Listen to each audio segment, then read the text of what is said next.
ወልድኪ ነፍሳተ ሶባራየኪ በእሳተ ኩነኔ ዘሃሙ ማርያም ትብሊ በንቲ አዎሙ።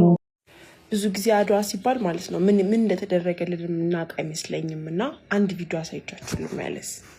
In the 1800s, slaves were locked in this room, awaiting auction in unhuman conditions. Windows were kept small to prevent escape. There were around 70 women and children in this room. The hole in the middle was used as a toilet, and out of sheer desperation, the slaves drank the water that was full of bodies, blood, urine, feces, and water from flooding conditions. Most died of diseases and when they walk back, they sing through the forest.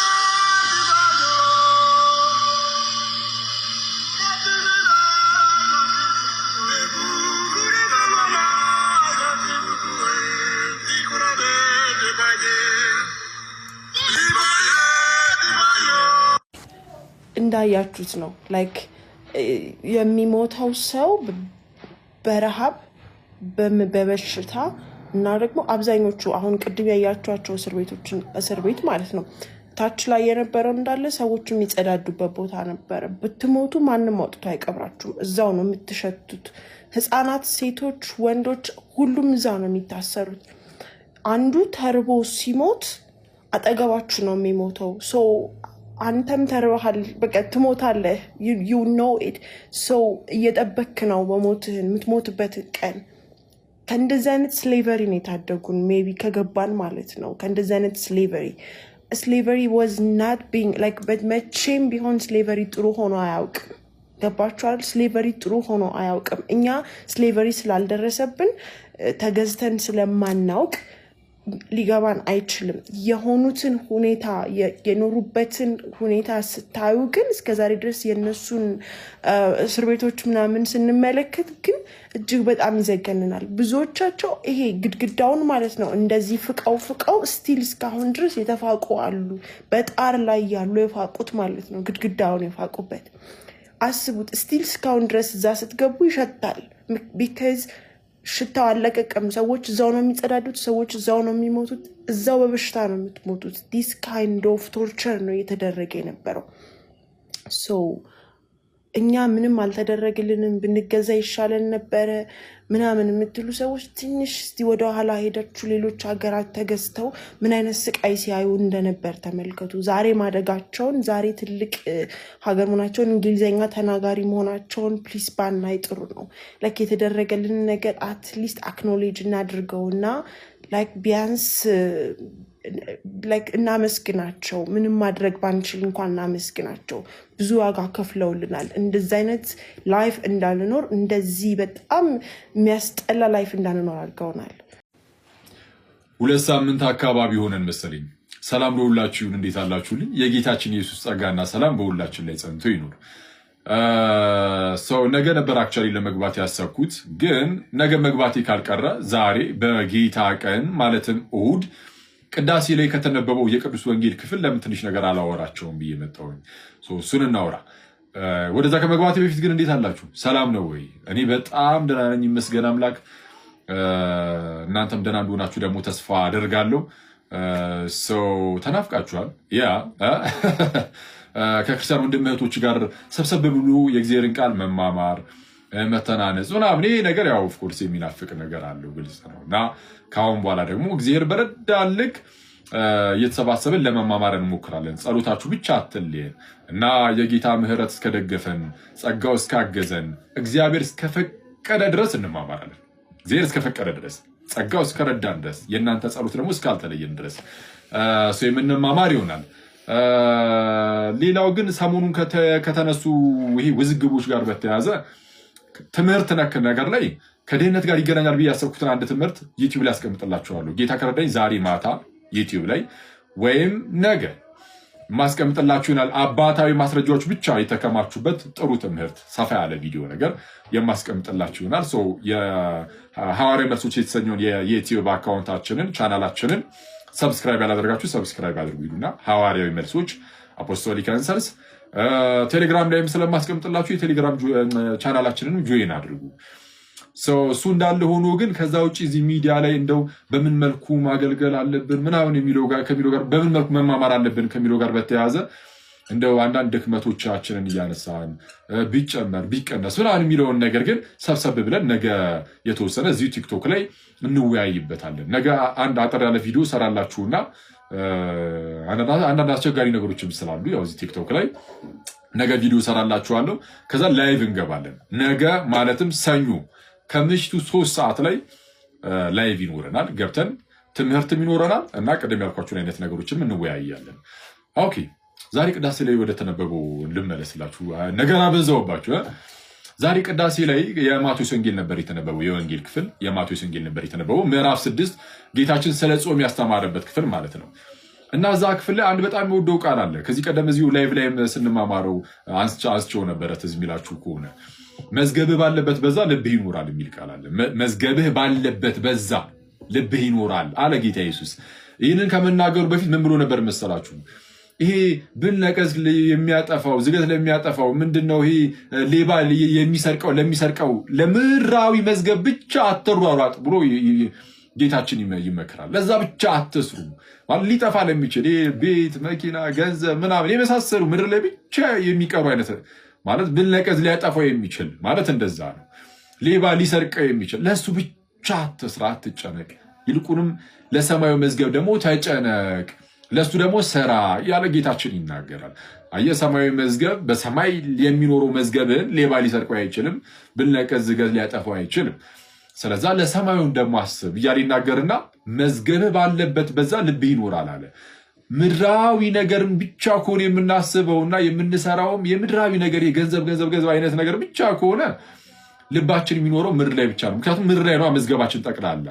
ስለዛ ልባችን ምድራዊ ይሆናል። ግን ከኛ የሚጠበቀው ከኛ እግዚአብሔር የሚፈልገው ልባችን ምድራዊ ሳይሆን ሰማያዊ እንዲሆን ነው። እና ልባችን ደግሞ የሚኖረው መዝገባችን ባለበት ቦታ ስለሆነ መዝገባችንን ሰማያዊ ካደረግን ልባችንም ሰማያዊ ይሆናል፣ እንደ እግዚአብሔር ፈቃድም ይሆናል። እና ሰው ልባችን የእግዚአብሔር ይሆናል ማለት ነው። እግዚአብሔር ምንድነው በመጽሐፈ ምሳሌ ላይ ነው ልጅ ሆይ ልብህን ስጠኝ ይላል አይደለ? እግዚአብሔር እንደዛ ነው የሚለን። እግዚአብሔር እኛን ደግሞ አሁን እግዚአብሔር ነው እንደዛ የሚለን ልጆቼ ሆይ ልባችሁን ስጡኝ። ስለዛ ልባችንን ለእግዚአብሔር ልንሰጠው ይገባል። የሰማዩን መዝገብ እያሰብን እንኑር። ይቆየን። መልካም የጌታ ቀን። ሰላም፣ እንዴት ናችሁ? ሰላም ክርስቶስ ከኔም ከእናንተም ጋር ይሁን። ወንድማችን አማን ሻሎም አንድ ቪዲዮ ሰርቶብኝ ነበር መሰለኝ ትናንትና ነው ያየሁት። እንዳጋጣሚ ሆኖ ምን የሚል ክሌም አድርጓል እዛ ቪዲዮ ላይ ከጾም ጋር በተገናኘ ይሄ 40 ቀን ወይ ደግሞ ታላቁን የዐቢይ ጾምን የደነገገው መጀመሪያ አትናቴዎስ ነው ብሎ ተናግሯል። ይሄ በጣም ቦልድ የሆነ ክሌም ነው። ሁለተኛ ደግሞ ምን ብሎ ተናግሯል? አትናቴዎስ ደግሞ በሁለተኛ የፋሲካ መልእክቱ ላይ ይህን ነገር ሲጽፍ ግብጽ ላሉ ክርስቲያኖች ወይ ደግሞ በአሌክሳንድሪያ ላሉ ክርስቲያኖች እንጂ የዓለም አቀፋዊቷ ቤተክርስቲያን ይህን ነገር አታውቅም የሚል ቦልድ የሆነ ክሌም አድርጓል። ለዚህ መልስ እንሰጣለን። ከዛ ባለፈ ደግሞ የጥንቷ ቤተክርስቲያን ስለነዚህ ጾሞች ምን ትላለች፣ ስለዚህና የደህንነት ጾም ስለሚባሉት ስለ ሮብና አርብ ጾም ምን ትላለች የሚለውን ነገር መልስ እንሰጣለን። ሁላችሁም ኮፒ፣ ሊንክ፣ ሪፖስት፣ ሼር ማድረግ እንዳትረሱ። በመጀመሪያ ደረጃ የመጀመሪያዋ ቤተክርስቲያን ያደረገችው ዓለም አቀፋዊ ጉባኤ አለ ወይ ደግሞ ኢኮኖሚካል ካውንስል አለ፣ የኒቂያ ጉባኤ። እዛ የኒቂያ ጉባኤ ላይ ሄዳችሁ ስትመለከቱ የናይሲን ክሪድ ካኖን 5 ላይ እንዲህ የሚል ቃል ታገኛላችሁ። 5ኛ ቀኑን አለ ኦኬ and let these synods be held, the one before Lent and let the second be held about autumn ይላል። ሌንት የተባለው ምንድነው? ታላቁ የዐቢይ ጾም ነው። ዘ ግሬት ሌንት ተብሎ ይጠራል። ኦኬ ከዐቢይ ጾም በፊት እያለ ቀኑን 5 ላይ እዚህ ጉባኤ ላይ ጋይስ ቅዱስ አትናቴዎስ ዲያቆን ሆኖ ነው የሄደው። ኦኬ ስለዚህ እዚህ ጉባኤ ላይ የተሰበሰቡት ሲኖዶስ ወይ ደግሞ ከዓለም አቀፋዊቷ ቤተክርስቲያን የተሰበሰቡት ጳጳሳት ምን ያውቃሉ ማለት ነው? 325 ዓመተ ምህረት ላይ የዐቢይን ጾም ይጾሙ ነበር፣ ያውቁ ነበር። ለዛም ነው ኦኬ በእንግሊዝኛው እንዳሳየዋችሁ በአማርኛውም ደግሞ ጉባኤያተ ቤተክርስቲያን የሚለው መጽሐፍ ላይ ቀኑን 5ን ተርጉሞ ሲያስቀምጥ እንዲህ ብሎ ያስቀምጣል። ኦኬ እነዚህ ሁለት ሲኖዶሶችም አንዱ ክፋትን በማራቅ ለእግዚአብሔር ንጹህ የሆነ ስጦታ ማቅረብ እንዲቻል ከዐቢይ ጾም በፊት፣ ሁለተኛውም በጸደይ ወራት ይሁን። ከምን ጾም በፊት? ከዐቢይ ጾም በፊት። ስለዚህ 325 ዓመተ ምህረት ላይ የተሰበሰበው ዓለም አቀፋዊቷ ቤተክርስቲያን የዐቢይ ጾምን ታውቅ ነበር ማለት ነው። ቅዱስ አትናቴዎስ ገና እዚህ ጉባኤ ላይ ዲያቆን ሆኖ ነው ሄደው። ጳጳሳት ያውቁት ነበር። ስለዚህ ቅዱስ አትናቴዎስ ነው የደነገገው የሚለው ነገር የማያስኬድ ክሌም ነው። ሁለተኛ ወንድማችን አማን ምን የሚል ሀሳብ አንስቷል። ለምሳሌ የመጀመሪያ ክርስቲያኖችን እኛ እንመስላለን፣ ስለ ጾም ነው ዛሬ እያወራሁ ያለሁት። የመጀመሪያዎቹን ክርስቲያኖች እኛ እንመስላለን አለና ለምሳሌ ዲዳኬን ጠቀሰ። ጥሩ ነው መጥቀስ። ኦኬ ዲዳኬን ስንመለከት እኛን ይመስላሉ ብሏል። ዲዳኬ ላይ የተቀመጠ አንድ ትእዛዝ አለ። የመጀመሪያዎቹ ክርስቲያኖች ምንን መጾም አለባቸው ይላል? ሮብና አርብ መጾም አለባቸው ይላል። ማስረጃ ኦፍኮርስ ማስረጃ አለ። ኦኬ ዲዳኬ ላይ ሄዳችሁ ቻፕተር 8 ላይ ኮንሰርኒንግ ፋስቲንግ ኤንድ ፕሬየር በሚለው ክፍል ላይ እንዲህ የሚል ሀሳብ አለ። But let not your fasts be with the hypocrites, for they fast on the 2nd and 5th day of the week. Okay? አይሁዳውያን ነው ሂፖክሪት የሚለው። እነሱ መችና መች ይላል? ሰኞና ሐሙስ ይጾማሉ። መችና መች? ሰኞና ሐሙስ። በአይሁድ አቆጣጠር እንደምታውቁት ከእሁድ ነው ቀን የሚቆጠረው አይደል? እሁድ ነው አንድ ተብሎ የሚቆጠረው። ክርስቲያኖች ምን ይሏቸዋል? but fast on the 4th day and the preparation ወይ ደግሞ ፍራይዴ ይላል። አራተኛ ቀን መች ነው ከተባለ እሁድ 1፣ ሰኞ 2፣ ማክሰኞ 3፣ ሮብ 4 እና አርብ። የመጀመሪያዎቹ ክርስቲያኖች ዲዳኬ እንደምታውቁት ሐዋርያት ኦኬ ዳይሬክትሊ ጽፎታል ተብሎ የሚታመን ሰነድ ነው። ወር ከሐዋርያት እግር ስር ያሉ የመጀመሪያዎቹ ክርስቲያኖች ሮብና አርብን ጾሙ ተብሎ ታዟል። አማን ትጾማለህ?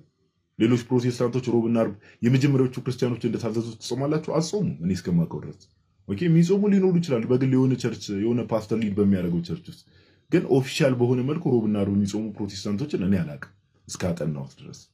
ኦኬ ስለዚህ ወንድማችን አማን በጾም ራሱ የመጀመሪያዎቹን ክርስቲያኖችን መስላለን የሚለው ክሌም ፎልስ የሆነ ክሌም ነው። ቀደም የቅዱስ አትናቴዎስን ኦልሬዲ ሪፊዩት አድርገናል። በመጨረሻ አንድ ላሳያችሁ የምፈልገው ነገር እኛ ከጾም እናገኛለን ብለን የምናስበውና ብዙዎቹ ፕሮቴስታንቶች ከጾም እናገኛለን ብሎ የሚያስቡት ነገር የተለያየ ነው። አንድ አባት ልጥቀስላችሁ፣ ራሱኑ ታላቁ አባታችን ቅዱስ አትናቴዎስን። ኦኬ ፌስታል ሌተሩ ላይ እንዲህ ብሎ ይናገራል። አንደኛ ፌስታል ሌተሩ ወይ ደግሞ የፋሲካ መልእክቱ ምዕራፍ 1 ቁጥር 5 ላይ እንደዚህ ብሎ ይናገራል። ስለዚህ ጾም ስለ ታላቁ አብይ ጾም ኦኬ for not only does such a fast as this obtain pardon for souls ለነፍሳት ይቅርታን ብቻ አይደለም እንደዚህ አይነት ጾም የሚያሰጠው ከዛስ but being kept holy ቅዱስ አድርገን ከያዝነው it prepares the saints and raises them above the earth ቅዱሳንን ዝግጁ ያደርጋቸዋል ከምድርም ከፍ ከፍ ያደርጋቸዋል እያለ ይናገራል። ማለት ቅዱስ አትናቴዎስ ኦኬ ለነፍሳት ይቅርታን ብቻ አይደለም የሚያሰጠው ምን ጾም። ወንድማችን አማን አትናቴዎስን ጠቅሰዋል። ይህንን ታምናለህ? ኦኬ አትናቴዎስን እንደው ዝም ብለህ ለመጽሐፍ ቅዱስ ቀኖና ብቻ መጥቀስ ሳይሆን ሌሎቹ የቅዱስ አትናቴዎስንም ትምህርት ማየት ያስፈልጋል ለማለት ያክል ነው። ሰላም ክርስቶስ ከኔም ከእናንተም ጋር ይሁን። መልካም ቀን። የ40 ቀን የጾም ትራዲሽን ክርስቶስ ሐዋርያቱ ነቢያቱ ካለፉ ከ400 ዓመት በኋላ የመጣ የ4ኛው ክፍለ ዘመን ሊተርጂካል ዴቨሎፕመንት ነው። ኦር ቤተክርስቲያን በዚህ መንገድ እንደዚህ አድርጉ እየተባለ በሎካል ቸርች ደረጃ ሀሳቦች ሲመጡ በዛ መንገድ ማደግ የጀመረ አስተምሮ ነው። ኢንፋክት ያንን ነገር አዋቅሯል ተብሎ የሚነሳው የመጀመሪያው ቅዱስ አትናቴዎስ ነው። ቀናትን እየቆጠረ ከኢስተር በፊት ያዘጋጁናል በሚል መልክ ማለት ነው። ለኢስተር ወይም ለፋሲካ ዝግጅት በሚል ማለት ነው። ያንን ትእዛዝ ቅድም ወንድማችን ጋዲ ትንሽ ሸፈፍ አድርጎ ተርጉሞታል። መላው ክርስቲያኖች ሁሉም ክርስቲያኖች የሚል ነገር አንስቷል። ሁሉም ክርስቲያኖች ግብፅ፣ ሁሉም ክርስቲያኖች አሌክሳንድሪያ ከሆነ ያስማማናል። ሁሉም ክርስቲያኖች ወርልድ ዋይድ ከሆነ ግን አያስማማንም ነው። ምክንያቱም ያንን የአትናቴዎስን ትእዛዝ ተከትሎ አይደለም ሌሎቹ በሙሉ ያንን ነገር ይዞ ሲመጡ ያየ ነው። ኋለኛዎቹ ክፍለ ዘመናት ላይ 3ኛው፣ 4ኛው፣ 5ኛ ላይ እያለ በሌሎች ላይ እያደገ የመጣ እንደሆነ እናውቃለን። ግን አትናቴዎስ አዞናልና እያሉ አልነበረም ሲያደርጉ የነበሩት። ዳን የአትናቴዎስ ቃልም ሎካል የሆነ ስልጣን የነበረው እንጂ አጠቃላይ መላለም የሆነ ስልጣን እንዳልነበረው እናውቃለን። ስለዚህ ሁሉም ክርስቲያኖች ሲባል ሁሉም ክርስቲያኖች ግብፅ በሚለው አስተካክላም ሌላ ጊዜ በ4ኛው ክፍለ ዘመን ዴቨሎፕ ያደረገ ሊተርጂን ዴቨሎፕ ያደረገ ስርዓትን አልተከተላችሁምና ከጥንቷ ቤተክርስቲያን ወጥታችኋል። ኦኬ ከአትናቴዎስ በፊት የነበሩ በ300 ዓመታት ውስጥ የነበሩ ክርስቲያኖች የዛን የ40 ቀን ጾም ስርዓት ባለመከተላቸው ክርስቲያኖች አይደሉምን? የመጀመሪያዎቹን ክርስቲያኖችን ነው የምንመስለው። ከ400 ዓመት በኋላ የመጡትን አይደለም የምንመስለው። ስለዚህ ወንጌላውያን አማኞች በዚህ ደስ ሊላችሁ ነው የሚገባው። ኦኬ የ40 ቀን ስርዓትን የጾም ስርዓትን የመጀመሪያዎቹ 100 ክፍለ ዘመን ላይ ሁለተኛውና ሶስተኛው ላይ የነበሩት አያውቁትም። እኔ በጣም የሚያስቀኝ አትናቴዎስ ነው ይሄንን ነገር ያመጣው እንጂ ከዛ በፊት አይታወቅም ነበር። ለመጀመሪያ ጊዜ አትናቴዎስ ነው ሴት ያደረገው።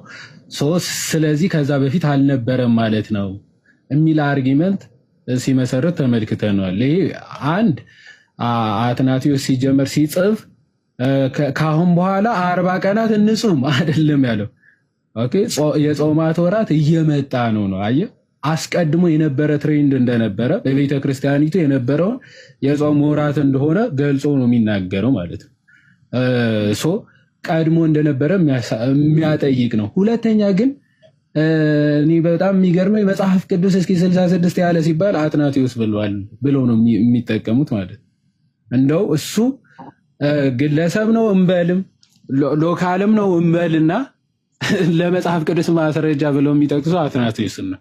ለነሱ ሲሆን ይሄ ምንድነው? ለነሱ ሲሆን ምንም አይነት ክራይቴሪያ አያስፈልግም። ይኸው አትናቴዎስ ብለው ይጠቅሳሉ። ሳንሱ ነው እኮ አዎ ለራስ ቆርሶ እና እንደዚህ ማለቱ በጣም ይገርማል። አክቹአሊ ግን ይሄ አትናቴዎስ ሴት ያደረገው አይደለም። ፕላስ ደግሞ በሎካል ደረጃ ሳይሆን ኢኩሜኒካሊም የሚታወቅ ጾም ነው። ኢኩሜኒካሊ በሚገባ የሚታወቅ ጾም ነው። ለምሳሌ ከኢኩሜኒካል ለማሳየት ልሞክርና ከዛ ደግሞ እስቲ ከኒቅያ በፊትስ አባቶች ምን ብለዋል የሚለው አንድ ሁለት ብቻ አሳይቼ ለወንድሞች ይልካሉ። ለምሳሌ ናይሲያን ክሪድ ላይ ካኖኖች አሉ አይደለ? የኒቅያ ጉባኤ ቀኖናዎች አሉ። ቀኖና 5 ዝም ብሎ በቅዱስ አትናቴዎስ ጊዜ ራሱ ለንት ወይም ደግሞ ይሄ ታላቁ አብይ ጾም እንደነበረ ማሳያው ቀኖና 5 ነው። ምንድን ነው የሚለው? እንደዚህ ይላል። በአንድ የተለየ ሰበካ፣ እንግሊዘኛውን ብታነቡም ተመሳሳይ ነገር ነው የምታገኙት። በአንድ የተለየ ሰበካ በኤጲስቆጶስ ከህብረት የተለየ ካህን ወይም ምዕመን በተመለከተ ይላል። በአንዳንዶች የተለያዩትን ሌሎች እንዳይቀበሏቸው የሚያዘው በቀኖናቱ ላይ የተወሰነው ሕግ ይጽና ይልና፣ ነገር ግን እነዚህ ሰዎች በጳጳሱ ክፋት፣ በክርክር ወይም ደግሞ ሌላ ይህን በመሰለ ጥላቻ የተለዩ መሆን አለመሆናቸው ግን ሊመረመር ይገባል ካለ በኋላ ይህም ጉዳይ በሚገባ ይመረመር ዘንድ በእያንዳንዱ ግዛት ወይም ደግሞ ሀገር ማለት ነው በየዓመቱ 2 ጊዜ ሲኖዶስ ምን ይደረግ እንዲደረግ ወስነናል ይላል። ሲኖዶስ አለ። በመጀመሪያዊቱ ቤተክርስቲያን ሲኖዶስ የሚባል ነገር አለ። እንደ ፕሮቴስታንቶቹ አንድ ግለሰብ የሚመራው ቤተክርስቲያን ስለሌለ ማለት ነው። ስለዚህ ሲኖዶሱ ይመርምር ካለ በኋላ በዓመት ስንት ጊዜ? በዓመት 2 ጊዜ ሲኖዶሱ እንዲደረግ ወስኗል ካለ በኋላ የሀገሩ ጳጳሳት ስለዚህ ጉዳይ ለመነጋገር በተሰበሰቡ ጊዜ እንደዚህ ያሉ ችግሮችን ያጽዱ ካለ በኋላ ሰዎቹም በእርግጥ በጳጳሱ ላይ በድለው ከሆነ እስከዚያ ዕለት በሚገባ ተለይቷል። ነገር ግን በጳጳሳቱ ሁሉ ስምምነት ሌላ የተሻለ የርኅራኄ ውሳኔ ሊደረግላቸው ይችላል። እነዚህ 2 ሲኖዶሶች አንዱ ክፋትን በማራቅ ለእግዚአብሔር ንጹሕ የሆነ ስጦታን ማቅረብ እንዲቻል ከአብይ ጾም ወይም ደግሞ ደለንት ማለት ነው በፊት፣ ሁለተኛው ደግሞ በጸደይ ወራት ይሁን ይላል። ጀስት ኢማጂን ወደ አብይ ጾም ሲገባ ማንም ሰው ምን መሆን አለበት? ለእግዚአብሔር ንጹሕ የሆነ ስጦታን ማቅረብ እንዲችል ማለት ቂም በቀል እንዳይኖር፣ ኦኬ በእንደዚህ አይነት ሁኔታ እንዳይገባ ሰውየው ተመርምሮ ፍትህ ተሰጥቶት አስቀድሞ ወደ አብይ ጾም እንዲገባ ውሳኔው ከአብይ ጾም በፊት ምን ይደረግ? ጉባኤው ይካሄድ። ተመርምረው ንጽህናቸው ቅድስናቸው ቼክ ተደርጎ ወደ አብይ ጾም ይግቡ ማለት ነው። እዚህ ከአብይ ጾም በፊት ራሱ ይደረግ። አሁን አብይ ጾም ካሁን በኋላ እንዲደረግ ወስነናል አይደለም? ኦኬ ይታወቃል በኒቅያ ጉባኤ ራሱ። ስለዚህ ጉባኤው ራሱ ሲኖዶሱ ሲሰበሰብ ከምን በፊት ይሁን ይላል? ከአብይ ጾም ወይም ደግሞ ከለንት ቢፎር ለንት ነው የሚለው ከለንት ጉባኤ። ስለዚህ ኢኩሜኒካሊ ይሄ ኒቅያ ጉባኤ እንግዲህ ኢኩሜኒካል እንጂ ሎካል ካውንስል አይደለም፣ ዓለም አቀፋዊ ጉባኤ ነው። በዓለም አቀፍ ደረጃ ይህ ጾም ይታወቃል ማለት ነው። ጾም ከመግባቱ በፊት ይደረግ ይላል። አንድ ሌላኛው የተርቱሊያን ላሳያችሁ። ኦን ዘ ቻፕሌት መጽሐፉ ማለት ነው። ኦን ዘ ቻፕሌት ቻፕተር 3 ላይ ምን እያለ ሲናገር ነበር? አይ ኢስተር ብሎ ወይም ደግሞ ፋሲካ የሚለውን ዲሳይድ ያደረገው ያወጣው አትናቴዎስ ነው ሲል ነበር። ይኸው ተርቱሊያን ከዛ በፊት ምን ብሎ ይናገራል? ጾም ጸሎትን እናደርጋለን ይልና we rejoice in the same privilege also from Easter to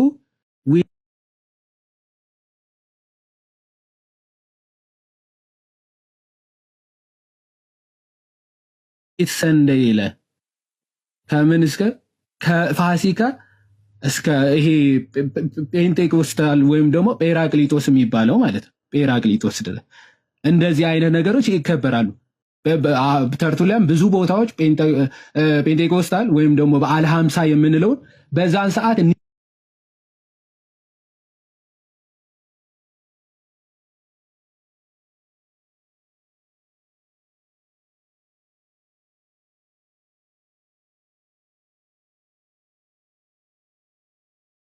ሂሊንግ ወይም ደግሞ ተመልከቱ we count fasting or kneeling in worship on the Lord's day to be unlawful ይላል።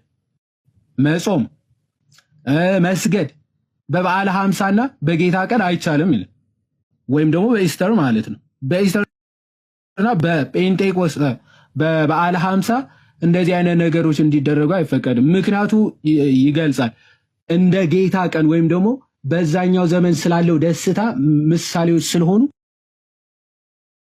ያልተፈቀዱ እንደሆነ ይናገራል።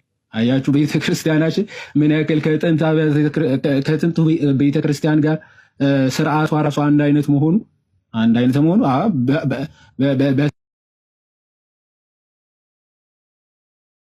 ሰንበት በፋሲካ በበዓለ ሀምሳ ጾም አይፈቀድም አይደለ? እነዚህ ነገሮች አይፈቀዱም። ይሄ ተርቱሊያን ኦን ዘ ቻፕሌት መጽሐፉ ላይ በሚገባ ሲያስቀምጠው እንመለከታለን።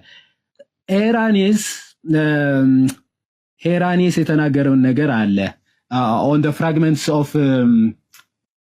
the fragments of ሴንት ሄራኒስ የሴንት ሄራኒስ ፍራግመንት ላይ እንዲህ ብሎ ተናግሮ ነበረ።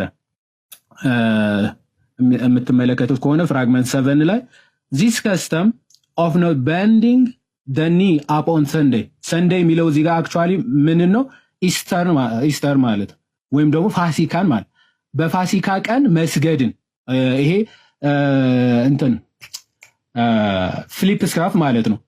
እንትኑ ላይ ህዳጉ ላይ ሲያስቀምጥ ዚህ ሰንደይ ማስት ቢ ኢስተር ይላል። ወይም ደግሞ ፋሲካ ስለ ፋሲካ ሰንበት ነው እየተናገረ ያለው። ኢዝ አ ሲምቦል ኦፍ ዘ ሪዘረክሽን። ምክንያቱም ሰንበት ያቺ ሰንበት የምን ምሳሌ ነች? የትንሣኤ ምሳሌ ስለሆነች ይላል።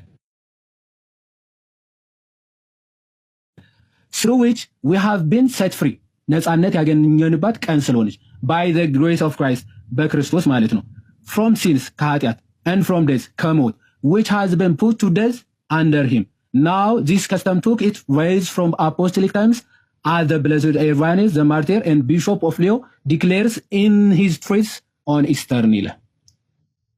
በፋሲካ መልእክቱ እንደተናገረው ምን ብሏል? በእነዚህ ቀናቶች መጾምም መስገድም ፈጽሞ ምን አይቻልም። በፋሲካ መልእክቱ ሄራኒስ ተናግሯልና ይቀጥልና in which he makes mention of Pentecost በዓለ ጴንጤቆስትም ሜንሽን አድርጓል። በበዓለ ሀምሳ ምን እንደማይቻል upon which feasts በዓላት ናቸው we do not bend the knee because it is of equal significance with the Lord's day ከጌታ ቀን የጌታ ቀን የሚባለው ማለት ከትንሣኤ በኋላ ያለችው ቀን ማለት እንደዛ ስለሚቆጠሩ for the reason already alleged concerning it ማለት ስለዚህ በእነዚህ ቀናቶች ምን መጾም እንደማይገባ ተናግሮ ነበር። ሴንት ሄራኒስ ባይ ዘ ዌይ ሄራኒስ ማለት የማን የፖሊካርፕ ደቀ መዝሙር ነው እያወራን ያለው።